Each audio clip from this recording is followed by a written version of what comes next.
Welcome back to the Deep Dive. Today, we're really getting into something heavy. Yeah, we are. It's that intersection of active addiction and, well, money. Or the lack of it. Total financial chaos, really. We're not just talking about being a bit short on cash. No, this is systemic collapse. Yes. Driven by something much deeper than just bad spending habits. Right, and that's what we want to unpack today. We're looking at the source's memoirs, the big book, step literature. To see that pattern. First, the financial ruin, the wreckage. And then, importantly, how recovery principles, like the spiritual stuff, how that actually translates into practical, stable financial life, making amends specifically. It's crucial because that word unmanageability from step one, people often think emotional, right? Or just drunken antics. Yeah. But the sources hammer home that it's intensely material. It hits your wallet, your job. Your ability to keep a roof over your head. Exactly. Your peace of mind. Gone. So our mission is to trace that journey from the collapse. Which is rooted in this conflict, this affliction. Alcoholism isn't just a moral thing. It causes pain everywhere. Mental, emotional, physical. And definitely financial and spiritual. Alcohol numbs it for a bit, maybe. But the cost is just total chaos. Right. And you have to see that chaos, really understand the wreckage. Before the solution makes sense. Exactly. Facing that unmanageability, especially the financial kind, that literal and spiritual bankruptcy. That's the only way to build a foundation for real recovery, financial recovery included. So let's start there with the damage. Okay, so the initial phase, it's just erosion, right? Things start slipping away. Yeah, a really destructive pattern. Money saved. It vanishes fast. And it gets worse, turning anything, everything into cash. Whatever it takes to keep drinking. Selling possessions, heirlooms. Losing worldly goods, yeah. The sources mention losing relationships too, like a wife, often tied to the financial stress. Definitely. And the career is often one of the first big things to go. Creates that hole. We see that story, right? Losing the executive job. Efficiency drops, warnings pile up. And then, boom, let go. Around 1932 for that one person. And think about that timing. The Great Depression is raging. So everything's harder already. But the core issue wasn't the economy. It was internal. The addiction was driving the bus. That internal breakdown, it shows up in chronic job failure. Right. This person talks about that slide from a white-collar job managing things. The oil company, wasn't it? Yeah, to ending up as an hourly machine operator. Wow. After years of, feeling like you're getting somewhere. And that realization, more than half a dozen good years, and had got exactly nowhere. Yeah. That's crushing. Psychologically brutal. Losing that status, that identity as a provider. Back to overalls, it just fuels the self-loathing, doesn't it? Which drives more drinking. Yeah. Vicious cycle. Totally. And this erosion, it crosses lines. It goes beyond just being irresponsible. Into dishonesty, theft. Oh, yeah. The sources are really blunt about it. Compulsion takes over morality. Like that story of the teenager riding his bike. Yeah, scouting houses where people were drinking. And then breaking in later just to steal alcohol. Just the golden beverage from the fridge. Yeah. Early days, but telling. Shows how the addiction just hijacks everything. But it gets worse in adulthood. Definitely. Stealing a father's credit cards, that's not petty. No, that's deep betrayal. But the need for the substance makes it feel necessary. Necessary for survival in that moment. Yeah. And sometimes this self-destruction, it turns outward, like rage. Yeah, one writer calls it a need for destruction when drunk. This weird energy, anger. Self-loathing turned outwards. Right, feeling like a disgusting litter bug. Needing space, destruction, that hits finances too. Reckless spending, damaging things. Breaking relationships that cost money to fix, or just losing support. Exactly. And that self-hatred gets worse after trying sobriety and relapsing. They hate themselves for the stupidity, the sources say. And that often gets projected onto others, bosses, partners, creditors, alienating everyone. Making the financial hole even deeper. And sometimes it's subtle, right? The 5 o'clock alcoholic. The one who seems functional. Yeah. Maybe even successful. Yeah, like the radio station manager example.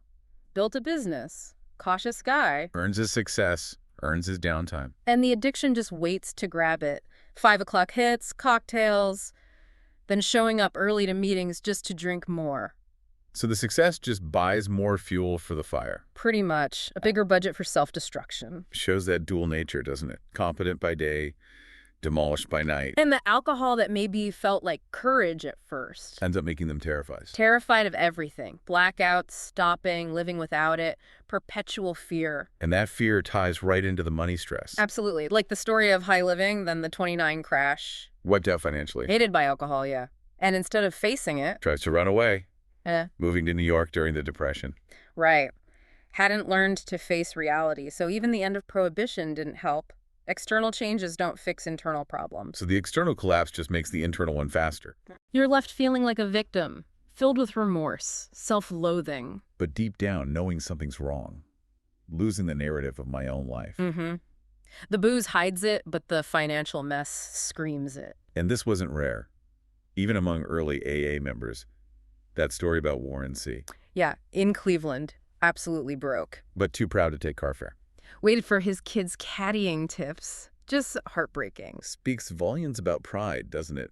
The pride stopping you from getting help. Is the same pride blocking step one? It's not just debt, it's lost integrity, shame. Right. And it's precisely because the wreckage is so total. Financial, moral, emotional. The solution has to be just as total. A complete reversal. Okay, so that's the chaos. Now, the pivot. Step one. Admitting powerlessness. But hang on. Financial recovery seems like it needs, well, power, right? Earning, budgeting, paying debts. How does admitting powerlessness lead to that? Isn't that about control? It's the paradox, isn't it? That's the genius of it, really. Yeah, so. By admitting you're powerless over the one thing you fought like hell to control the addiction, you actually free up all that energy. That mental, emotional wrestling match stops. Okay, so you can focus elsewhere. Exactly. On the things you can control. Your actions now, your principles, your willingness. So it's like redirecting your effort. Stop fighting the immovable object. And start building something new. Yeah. But that takes humility. The sources stress that. Humiliation before resurrection. Strength from weakness. Precisely. Look at Dr. Bob. His final surrender wasn't just saying words. It was practical. Deeply practical, promising restitution, committing to cleaning up the financial and emotional mess he'd made. That was his spiritual turning point, tied to practical amends. Absolutely. And that sets up step 8. Which is all about the internal shift, right, before the action. Totally. The wording is so specific, made a list, and became willing to make amends. Willingness first, not payment yet. Right. The goal isn't just clearing debts immediately. It's getting truth and clarity about the relationships you damaged. Including the financial ones. Of course. This is where, like you said, pragmatism meets mysticism. Making the list practical. Becoming willing. That's the inner work, the spiritual readiness. If you try to pay people back out of shame or fear... It won't stick. Or it won't feel right. Exactly. It might be hollow. The inner shift has to happen first for it to be real, sustainable. And that's why the inventory needs to be thorough. The books say defective relationships were often the immediate cause of our woes. Including our alcoholism. Yeah. Think about it. Financial meltdown often starts with lying to a partner about money. Defrauding an employer. Defaulting on loans. All broken relationships. So the inventory can't just be surface-level apologies. No, you got to dig deep. Find the basic flaws that drove the whole pattern, including the money decisions. And step 8 identifies that core problem as self-centeredness. Selfishness. That's the root. So financial trouble is just a symptom. Largely, yeah. The literature calls selfishness and self-centeredness a complete failure in working the program. So what does other-centered look like financially? Does it mean giving everything away? Not necessarily giving everything away, but shifting the focus. Moving away from obsessing over who we are and what we will be, status, wealth, proving ourselves. Towards what? Towards service, towards being useful. The sources say we were often driven by unreasonable fears. Fear of what? Failure. Not having enough. Exactly. Fear of financial ruin, losing face, making our whole life about winning fame, money, being in charge. So chasing money wasn't really about security.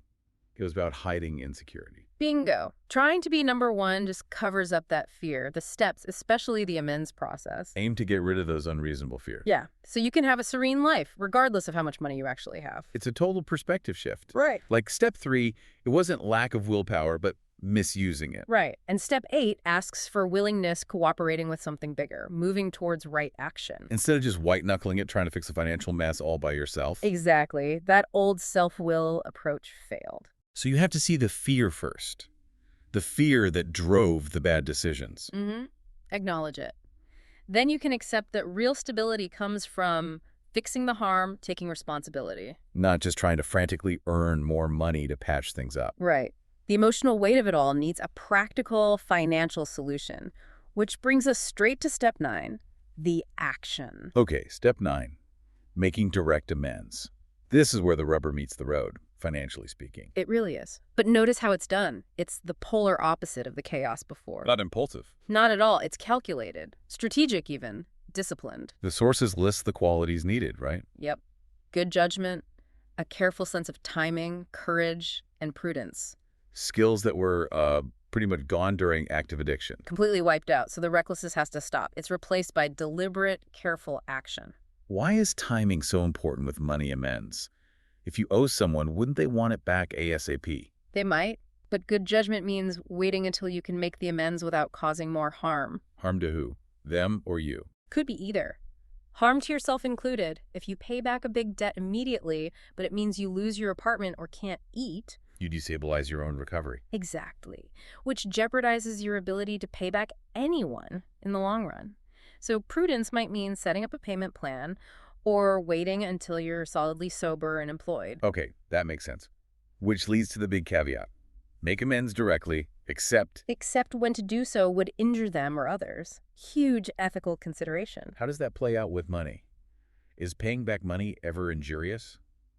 Seems counterintuitive. It requires, as the book says, soul-searching and sometimes actual research. Research? Yeah, like that story of tracking down the old head of accounts from years ago, finding the right person at the right company. Wow. Okay, but when would paying back money hurt someone else? Maybe think about, say, a very old small debt to an estranged family member. If reopening contact just to hand over $20 would dredge up enormous past trauma for them. The emotional injury outweighs the financial gain. Potentially, yeah. In that case, maybe the amends is deferred, or maybe you donate that amount to a charity they care about, if appropriate. It needs careful thought. Puts the focus on their well-being, not just ticking a box for yourself. Right. It's not about easing your guilt at their expense. And this process needs structure, doesn't it? It's not just random apologies. Definitely not. The sources talk about categorizing the list from step 8. Like who to approach first? Yeah. Group 1, people you can approach pretty quickly once you're reasonably sober. Group 2, maybe partial restitution is needed or the timing is tricky to avoid injury. And group 3, those where direct contact might be impossible or needs to be put off for a long time, maybe indefinitely. So it's an active financial strategy, really, not just saying sorry. Absolutely. And underlying it all is this massive shift in priorities you mentioned. Moving away from just getting money for yourself, for that old idea of independence. Yeah. Towards establishing a right dependence upon God, as the literature puts it, and focusing on service. How does service connect to paying debts? It changes how you view work. For one, a job isn't just about the paycheck anymore. It's an opportunity to be useful, to contribute. Right. To serve your employer, your community. When that's the focus, the old financial fears start to fade. You're not just defined by your bank balance. You're defined by your actions, your integrity. Exactly. So making financial amends becomes, well, a spiritual act in itself. It's tangible proof that you're living by new principles. Facing the debts, restoring honesty, being realistic about yourself, that's essential for peace of mind. You stop running. And sometimes it takes incredible humility. Like that story of the person calling their old boss. Admitting what they'd done, asking for their job back, humbly. Described it as the first time they'd ever shown humility or asked for anything. And the lesson learned. Going back and facing something unpleasant is a lot easier than running away. Wow. The peace is the payoff. It really is. You stop being the victim of your past financial mistakes. You start using that wreckage as building material for the future, reclaiming your own story. One payment, one honest conversation at a time. Yeah. Okay. So step 9 cleans up the past mess. But how do you stay stable? Avoid falling back into chaos. That's where the ongoing work comes in. Step 10, continuing personal inventory. So restoration isn't a finish line. It's a daily practice. Exactly. A lifestyle. How does continuing personal inventory apply to money day to day? It means prompt admission when we were wrong. Right away. Like if you mess up the budget. Yeah. Tell your spouse immediately if you overspent. Or if you made a mistake on an expense report at work, fix it instantly. Don't let it fester. No more secrets. No more letting small things snowball. Precisely. It's the complete opposite of the old pattern weeks of financial secrecy, followed by a catastrophic binge or blow-up. So step 10 is like financial transparency as a spiritual discipline. That's a great way to put it. And the sources admit it's a constant battle. A choice every day. Between the material view, chasing wealth, pride, greed, and the spiritual view, faith, honesty, service, love. Victory isn't automatic. It takes persistent effort, constantly checking your motives behind money decisions. Yeah.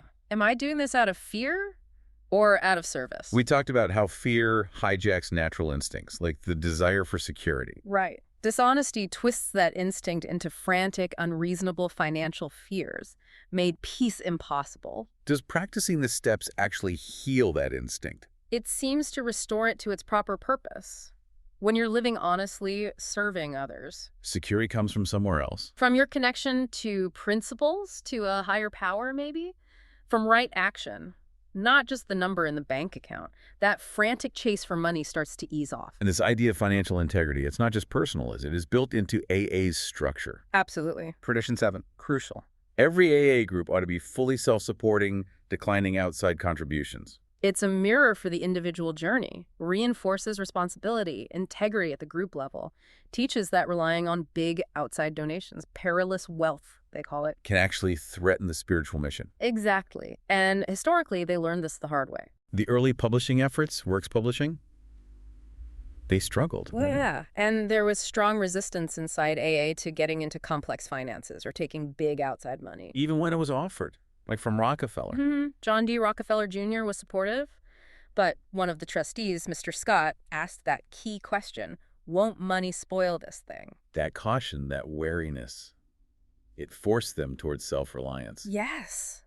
It kept the focus on helping other alcoholics, not building an empire or profiting from the message. And that applies personally, too. If you're still looking for a bailout, a rich patron. You haven't really grasped self-support. Recovery means earning your way back, paying your debts through honest work, consistent with that focus on service. And when people do this, consistently apply these principles, there are results. Definitely. Tangible and intangible. One person mentioned their checking account getting heavy with unused beer money. Simple, but real. Just the practical benefit of not drinking it all away. Right.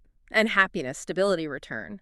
That constant anxiety fueled by alcohol, the adrenaline, the cortisol, it starts to fade when the poison is gone. Replaced by spiritual practice and financial honesty. And your sense of self changes too. That need to be number one to win the battle of life. It shifts. Yeah. You start finding your value in being useful and contribution, taking your worst failure, your sickness, and using it to help others. That becomes the new measure of success. Not the bank balance, but your usefulness. So choosing the spiritual view, faith, honesty, service over the material, leads to a different kind of security, an inner serenity.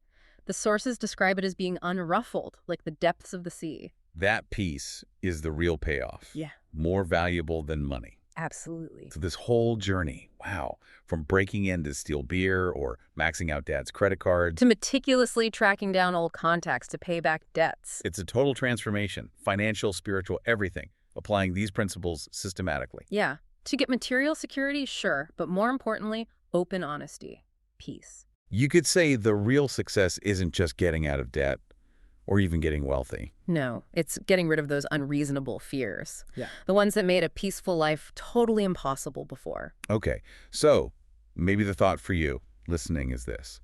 If that real financial peace doesn't come from more control, more frantic effort, trying to force the numbers. But from letting go of that control Yeah. and just consistently practicing principles, honesty, willingness, prudence. Then where in your life, financially or otherwise, are you still trying to force control? When what's really needed is that leap of faith, that radical willingness. Because deciding to trust principles over self-will, that's where the real stability, financial and personal, actually starts. Thanks for joining us on this deep dive.